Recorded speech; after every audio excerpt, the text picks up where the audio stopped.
बिस्मिल्लाहिर्रहमानिर्रहीम। अस्सलाम वालेकुम दोस्तों, उम्मीद है आप सब खैरियत से होंगे। ये सुल्तान सलाहुद्दीन अय्यूबी की जिंदगी पर मबनी एक तारीखी नॉवल है जो यकीनन आपके लिए फ़ायदेमंद साबित होगा।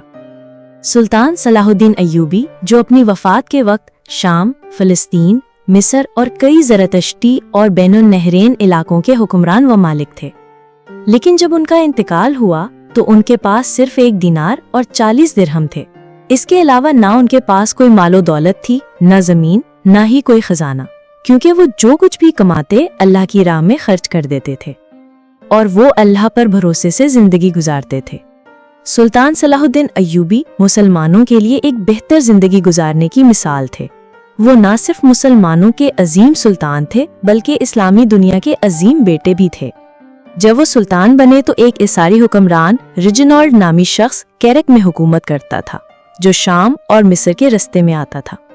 ये कैरक का हुक्मरान रिजिनॉल्ड बहुत बदनाम और जालिम शख्स था, जो शाम से मिस्र या शाम से मक्का तक के काफिलों को लूटने में खुशी महसूस करता था। 1189 में जब सुलह का जमाना था तो एक मुसलमान काफिला उसके किले के करीब से गुजरा और एक खुले मैदान में आराम के लिए रुका, क्योंकि सुलह का वक्त था। मगर इस जालिम ईसाई हुक्मरान ने इस काफिले के हर मर्द, औरत, जानवर और कीमती मालो दौलत पर कब्जा कर लिया, जिसकी मालियत 2 लाख तलाई दिनार बताई जाती है। उस वक्त बैतुल मुकद्दस का ईसाई हुक्मरान बैल्डविन था। इसने करक के हुक्मरान के खिलाफ एहतजाज किया और अपना नुमाइंदा भेजा ताकि मुसलमानों का सामान वापस किया जाए और कैदी आजाद किए जाएं।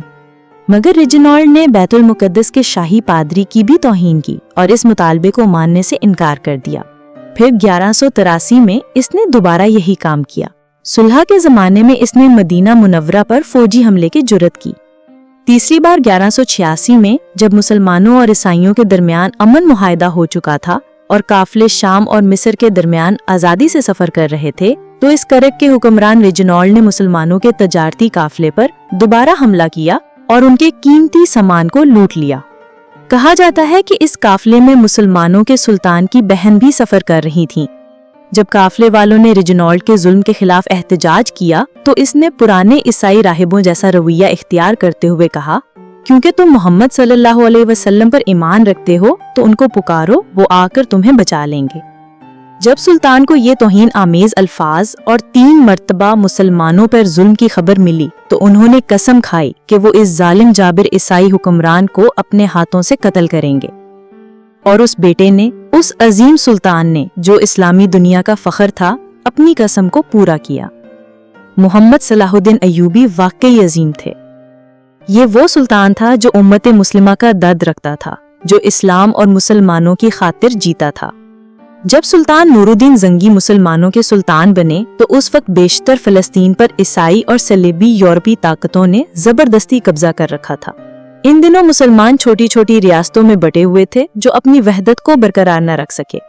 इसी कमजोरी का फायदा उठाते हुए मकामी ईसाइयों और यूरोप से आने वाले सलेबियों ने मुस्लिम इलाकों पर कब्जा कर लिया। इस जबरी कब्जे के बाद सुल्तान नूरुद्दीन जंगी के वालिद इमादुद्दीन जंगी ने इन इलाकों को वापस लेने की कोशिश की और वो कुछ हद तक कामयाब भी हुए। फिर नूरुद्दीन जंगी ने खुद भी ईसाइयों के खिलाफ कई जंगें लड़ी और कुछ इलाके वापस हासिल किए, मगर फ़लस्तीन का बेशतर हिस्सा अब भी ईसाइयों के कब्जे में था और सबसे बड़ी और मुकद्दस तरीन शहर बैतुल मुकद्दस भी उन्हीं के पास था। नूरुद्दीन जंगी के बाद जब सलाहुद्दीन अय्यूबी सुल्तान बने तो उन्होंने अहद किया कि वो हर कीमत पर मुसलमानों के मकबूजा ईसाई इलाके वापस लेंगे। सुल्तान सलाहुद्दीन अय्यूबी 532 हिजरी यानी 1138 ईसी में इराक के शहर तकरीत में पैदा हुए। इनकी शोहरत उस वक्त शुरू हुई जब सुल्तान नूरुद्दीन जंगी के दौरे हुकूमत में इनके चचा शेर को इन्हें अपने साथ एक मुहिम पर मिस्र ले गए, जिसमें दोनों ने कामयाबी हासिल की। इसके बाद एक और मुहिम में शेर को इन्हें दोबारा मिस्र ले गए और इस बार भी कामयाब लौटे। शेर को मिस्र का वजीर मुकर्रर किया गया, लेकिन इनके इंतकाल के बाद मुसलमानों के अजीम सुल्तान नूरुद्दीन जंगी ने सलाहुद्दीन अय्यूबी को मिस्र का वजीर मुकर्रर कर दिया और सलाहुद्दीन अय्यूबी ने मिस्र के मामलात को निहायत अहसन अंदाज से संभाला और बेहतरीन इंतजामी सलाहियतों का मुजाहरा किया। नूरुद्दीन जंगी के बाद सलाहुद्दीन इन इलाकों के सुल्तान बने। इनका पूरा नाम यूसुफ बिन नजमुद्दीन अय्यूब था। क्योंकि नूरुद्दीन जंगी के दौर में सलाहुद्दीन ने बेमिसाल कारनामे अंजाम दिए थे, इस बुनियाद पर सुल्तान नूरुद्दीन जंगी ने इन्हें अल नासिरुल मुल्क का खिताब दिया। सुल्तान बनने के बाद सलाहुद्दीन ने सबसे पहले ईसाइयों के उन इलाकों पर कब्जा किया जो मुसलमानों के थे और जिन पर ईसाइयों ने नाजायज कब्जा कर रखा था। सुल्तान ने उन्हें वापस अपने कब्जे में ले लिया। ये हालात देखकर बैतुल मुक़द्दस के ईसाई बादशाह बिल्डोन ने 2 साल का मुआहदा कर लिया ताकि सलाहुद्दीन की ताकत से बचा जा सके। इस दौरान सुल्तान सलाहुद्दीन ने अपनी फौज को मजबूत किया, क्योंकि पिछले सलीबी हमलों में मुसलमानों की बाहमी ना इत्तेफाकी की वजह से बहुत से इलाके ईसाइयों के कब्जे में चले गए थे। जब सुल्तान सलाहुद्दीन ने अज़्म जाहिर किया कि वो दुश्मन से अपना हक वापस लेंगे, तो मिस्र से मिस्री, हिजाज से अरब, मोसल, सिंजार, जजीरा, अरबील से लोग उनकी फौज में शामिल होने लगे। हत्ता के तुर्क और कुर्द भी शामिल हो गए। इन दिनों बैतुल मुक़द्दस का बादशाह गाई ऑफ लुजियगन था। वो कर्क के हाकिम रिजनाल्ड का रिश्तेदार था, जिसे सुल्तान ने कत्ल करने की कसम खाई थी। सुल्तान ने अपने मुशीरों से मशवरा किया और फौज को 5 हिस्सों में तकसीम कर दिया। जब ईसाइयों को मालूम हुआ कि सुल्तान मुकम्मल तैयारी के साथ आ चुके हैं, तो सब ईसाई हुक्मरान जमा हो गए ताकि सुल्तान सलाहुद्दीन का मुकाबला किया जा सके। सुल्तान ने फैसला किया कि जंग का आगाज जुम्मे के दिन हो, ताकि मुसलमानों की दुआएं उनकी कामयाबी का जरिया बन सकें। उन्होंने अपने जासूस दुश्मन के इलाके में भेजे ताकि मालूमात हासिल हो सकें। जासूसों ने आकर खबर दी कि एक बहुत बड़ी ईसाई फौज सफूरिया के मकाम पर जमा है और तादाद में वो सलाहुद्दीन की फौज से कई गुना ज्यादा है। ये सुनकर सुल्तान ने मशवरा किया और तमाम मुशीरों ने उनकी राय से इत्तेफाक किया। सुल्तान खुशी से फौज के साथ रवाना हुए और तिबरिया शहर से 6 मील जुनूब मगरिब में पहाड़ों में क़याम किया। इन पहाड़ों से सुल्तान और उनकी फौज साफ देख सकते थे कि सफूरिया से बैतुल मुक़द्दस जाने वाली शाहराह कहाँ से गुजरती है। ईसाई आहिस्ता आहिस्ता सफूरिया से बढ़ रहे थे और उनके पहुंचने में दिन लगने थे, मगर सुल्तान सलाहुद्दीन ने अपनी फौज को बेकार न बिठाया, क्योंकि वो खुद भी बेकार बैठना नहीं चाहते थे। इसलिए तेजी से तिबरिया पर हमला कर दिया। तिबरिया में मौजूद ईसाई फौज ने मुकाबला करना चाहा, लेकिन सुल्तान सलाहुद्दीन ने उन्हें लम्हों में शिकस्त दे दी। जब ईसाइयों की फौज सफूरिया से रवाना होकर सुल्तान की तरफ बढ़ रही थी, उससे पहले ही सुल्तान सलाहुद्दीन अय्यूबी ने अचानक शहर तबेरिया पे हमला कर दिया। उसने ईसाई फौज को शिकस्त देकर शहर पर कब्जा कर लिया और किले पर अपना इस्लामी परचम लहरा दिया। जब ईसाई बादशाह गाय ऑफ लुजिगनान और उसके इत्तेहादी हुक्मरानों और जर्नैलों ने सुना कि सुल्तान सलाहुद्दीन अय्यूबी ने तबेरिया पर हमला करके कब्जा कर लिया है और वहां मौजूद ईसाई फौज को ख़त्म कर दिया है, तो वो सख्त घबरा गए और फौरन अपनी पेशकदमी तेज कर दी। दूसरी जानिब सुल्तान के मुखबिर दुश्मन के हर एक कदम और नक्लो हरकत से उसे मुसलसल बाखबर रखे हुए थे। एक दिन सुल्तान जिस पहाड़ी मकाम पर ठहरा हुआ था, वहां से उसने ईसाई फौज को अपनी जानिब बढ़ते देखा। अब सुल्तान ने दुश्मन के साथ फैसला कुन मार्का लड़ने की तैयारी मुकम्मल कर ली। जब दुश्मन उसके करीब पहुंचा, तो सुल्तान ने मकाम क़याम छोड़कर 10 मील मशरक में वाक़े एक ऊंची जगह पर पड़ाव डाल दिया।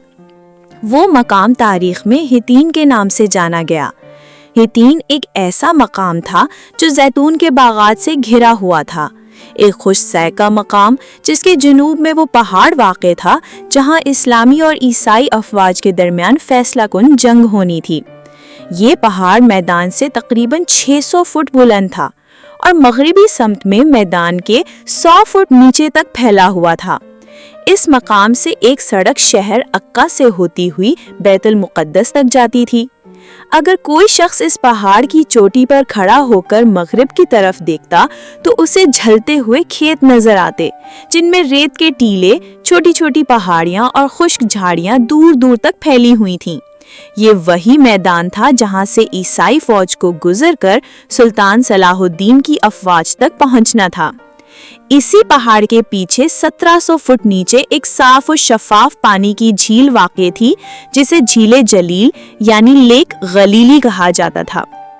झील के शुमाल में अर्दन वादी के बर्फ से ढके पहाड़ी सिलसिले थे, जिन्हें जबल हरमून कहा जाता था। मशरिक में जबल जलालान वाक़े था, जो आगे बढ़कर दमिश्क तक फैलता जाता था। जिस मकाम पर सुल्तान सलाहुद्दीन ने अपनी फौज के साथ पड़ाव डाला था, जब दुश्मन को इसकी खबर हुई तो उन्होंने सुल्तान का मजाक उड़ाया। वो हंसते और कहते, ये मुसलमान सुल्तान कैसी नादानी से ऐसा मकाम मुंतखब कर बैठा है, इसके पीछे तो झीले तबेरिया है। जब हम हमला करेंगे तो इसे पीछे धकेलकर झील में गिरा देंगे। लेकिन वो नहीं जानते थे कि सुल्तान सलाहुद्दीन अय्यूबी दुश्मन के हर इरादे से वाकिफ है और हर चाल को हिकमत से तोड़ने की तैयारी रखता है। फिर जुम्मे का दिन आया, 3 जुलाई 1187 ईस्वी। ईसाइयों की बड़ी फौज उस वादी में आन पहुंची जो सुनसान और बंजर मैदान था। कहीं रेतीले टीले, कहीं सूखी झाड़ियां और पानी का नामो निशान तक नहीं था। उधर सुल्तान सलाहुद्दीन अय्यूबी की नजरें मुसलसल दुश्मन पर जमी हुई थीं। उसने इस बेआबो जया वादी को ही मैदान जंग बनाया था, दुश्मन के लिए प्यास, थकन और बदहाली का जाल। ये थी सुल्तान की जंगी हिकमत अमली। अब फैसला कुन घड़ी करीब आ रही थी।